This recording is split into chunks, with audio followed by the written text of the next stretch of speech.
ಮುಖದಿಂದ ಜಾರಿ ಬಂದ ರಂಭೆಯೋ, ನಿನ್ನಾಸೆ ಕಂಡು ಇಲ್ಲಿ ನಿಂತೆಯೋ. ಇದೇನು ಮೌನ, ಇದೇನು ಧ್ಯಾನ, ಮುತ್ತಂತೆ ಒಂದು ಮಾತಾಡು ಚಿನ್ನ.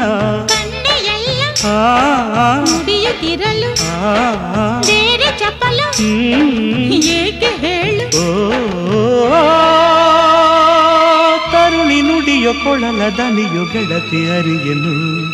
ಹೆಣ್ಣೆಂದರೇನು ಸೌಂದರ್ಯವೇನು ಕಣ್ಣಾರನ ಕಂಡೆನು. ಮಗವು ಎಂಥ ಚೆನ್ನ, ನಗುವು ಎಂಥ ಚೆನ್ನ, ನಯನ ಎಂಥ ಚೆನ್ನ, ಆಧಾರ ಎಂಥ ಚೆನ್ನ. ಇಂಥ ಅಂದ ಇಂಥ ಚಂದ ಎಂದು ಕಾಣೆನ, ಇಂಥ ಅಂದ ಇಂಥ ಚಂದ ಎಂದು ಕಾಣೆನ.